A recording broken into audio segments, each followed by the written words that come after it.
हाँ जी, good evening. आईसीएनआर पे CA intermediate and CA final level के एग्जाम्स पोस्टपोन कर दिए एंड अच्छी मूव है काफ़ी।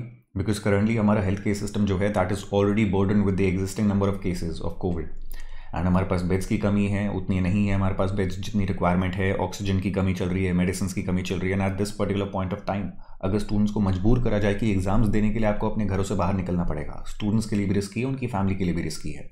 और क्योंकि सबके सब घर में बैठे हुए हैं, ऑलरेडी प्रिकॉशंस ले रहे हैं, तो इस टाइम पे उनको घरों से बाहर निकलने के लिए मजबूर करना that's not a very wise thing to do. तो थैंकफुली आईसीए ने वही डिसीजन लिया है जो कि थोड़ा एक्सपेक्टेड था इस पर्टिकुलर पॉइंट ऑफ टाइम पे, कि एग्जाम्स आपके पोस्टपोन होने चाहिए। अब ये मूव तो आईसीए ने कर दी है। पोस्टपोनमेंट करी कैसी है, उन्होंने बोला है कि आपके एग्जाम्स पोस्टपोन करे जा रहे हैं टिल फर्दर नोटिस, यानी कि जब भी आपको नोटिस देना होगा कि इस डेट पे एग्जाम होने वाले हैं, वो नोटिस बाद में आने वाला है। और उसमें आपको बोला गया है कि नोटिस जिस भी डेट पे आएगा और वो जो भी डेट डिक्लेयर करेगा कि यहाँ से एग्जाम होगा, उसमें 25 दिन का शॉर्ट गैप भी हो सकता है। 25 दिन से कम का गैप नहीं होगा, लेकिन 25 दिन तक का गैप हो सकता है। तो उस केस में अगेन दिमाग में स्पेकुलेशन आने लगती है कि कौन सी डेट्स हो सकती हैं जब से ये एग्जाम्स आपके एक्सपेक्ट करे जा सकते हैं कि यहाँ से होने वाले हैं। उसके बारे में बात करेंगे और बाकी सारी चीज़ों के बारे में भी बात करेंगे, लेकिन पहले इसके बारे में बात करते हैं। तो देखिए, मेरे हिसाब से एक्सपेक्टेड डेट्स अगर आप स्पेकुलेट करना ही चाहते हैं तो सेफर साइड पे रह के आप अपने दिमाग में डाल सकते हैं कि करंटली जो हमारे 3 लाख प्लस केसेस निकल के आ रहे हैं पूरे की पूरी कंट्री में, वो जैसे ही आपको दिखने लग जाते हैं कि 1.5 लाख से कम होने लग जाते हैं, इससे भी गिरने लग जाते हैं, या फिर आपको इंडिया में दिखने लग जाए कि अब दवाइयों की कमी नहीं हो रही, ऑक्सीजन की कमी नहीं हो रही, कोई भी सप्लाईज जो भी कोविड में यूज़ होते हैं पेशेंट्स को ट्रीट करने के लिए, उनको रिलीफ प्रोवाइड करने के लिए, वो सप्लाई सफिशिएंट है, न्यूज़ में आपको पता चल जाएगा इन सारी की सारी चीज़ों के बारे में। तो जैसे ही हमारा हेल्थ केयर सिस्टम वो अभी जिस सिचुएशन में है उससे बाहर निकलने लग जाता है, आप एंटिसिपेट करने लग जाइएगा कि कभी भी नोटिफिकेशन आ सकती है जिसमें 25 दिन का गैप होने वाला है। तो इससे आपको थोड़ा आइडिया लग जाएगा कि क्या डेट्स हो सकती हैं। अभी अगर आप मुझसे पूछे कि मैं स्पेकुलेट करके आपको बता पाऊँ कि कब आपके एग्जाम्स हो सकते हैं, तो अगर आईआईटी का मॉड्यूल जिसने प्रिडिक्ट करा है कि मई 15 को आपका पीक आ जाएगा कोविड का, तो उस हिसाब से, मेरे हिसाब से अगर आप बात करते हैं तो जून एंड के आसपास आपके एग्जाम्स हो सकते हैं। So these are the expected dates and उनके हिसाब से आप प्रिपरेशन अपनी दोबारा से चला लीजिएगा। इनफैक्ट इनके हिसाब से क्या, मैंने तो आपको बोला था कि आप यही मान के चलिए मई में आपके एग्जाम्स हैं और उस हिसाब से आपको अभी तक पढ़ाई करनी चाहिए थी।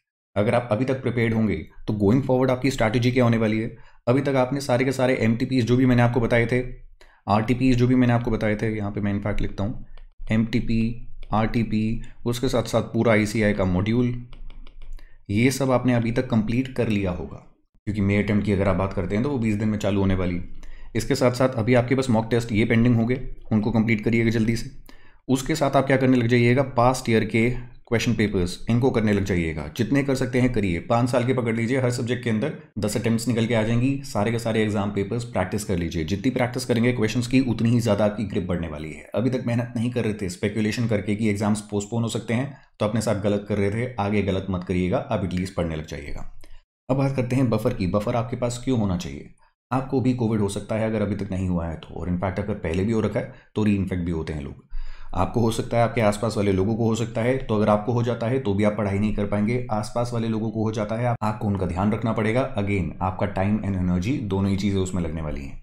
तो आपको जितना भी टाइम दिख रहा है, मान लीजिए आपको 2 महीने दिखते हैं, 1.5 महीने दिखते हैं कि 1.5 महीने एक्सटेंशन हो गई है, महीने की एक्सटेंशन हो गई है, तो उस एक्सटेंशन को अपने दिमाग में डाल के अगेन ढीले मत पड़ जाइएगा। बिकॉज आपके पास बफर होना चाहिए। मान के चलिएगा आने वाले पीरियड में 20 डेज आपके बिल्कुल ही ऐसे जाने वाले हैं जहाँ पे आप पढ़ाई नहीं कर पाएंगे।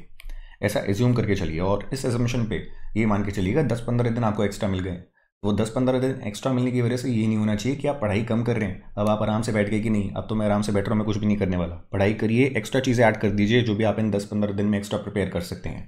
और ये 20 दिन का बफर है, आपको कभी नहीं पता कब आपको यूज़ करना पड़ जाएगा।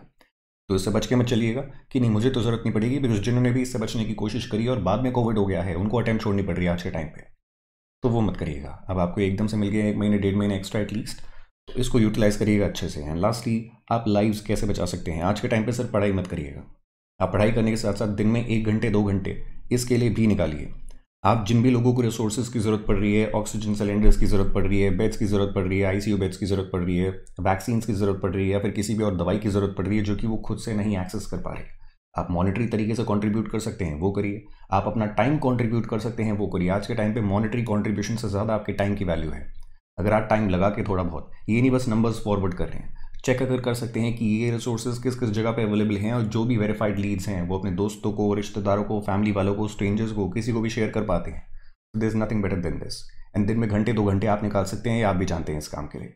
और अगर आप नहीं निकाल रहे हैं, आप बस नंबर्स फॉरवर्ड कर रहे हैं, या फिर उतना भी नहीं कर रहे हैं, तो आप बहुत ज़्यादा गलत कर रहे हैं। बिकॉज करंटली लोगों की हज़ारों लाखों में जाने जा रही हैं डेली बेसिस पे, एंड इस पर्टिकुलर पॉइंट ऑफ टाइम पे अगर हम इस लग्जरी में बैठना चाहते हैं बस कि हम कुछ मेहनत नहीं करेंगे, हम तो अपनी ज़िंदगी ऐसे ही चलाते रहेंगे, बाकी लोगों जिनको मरना है मरें, जिनको कोई भी दिक्कत हो रही है होए, तो ठीक है, then I think you should be prepare to live your remaining lives with this in your conscience कि जब लोगों की जाने जा रही थी तब आपने कुछ भी नहीं करा उनको बचाने के लिए, जबकि आप 1-2 घंटे दिन में निकाल सकते थे।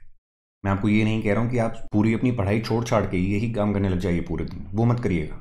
आपको अपने आप को भी काबिल बनाना है, सी एग्जाम्स क्लियर करना वो भी आपके लिए एक ऑब्जेक्टिव है, लेकिन दिन में 1-2 घंटे निकालना आपके लिए कोई बहुत बड़ी बात नहीं होगी। Do that because the nation needs you right now. पढ़ाई करिए, अपने आसपास वालों को ध्यान रखिए और घरों से बाहर ना निकलिए। Take care of yourself, good night, bye.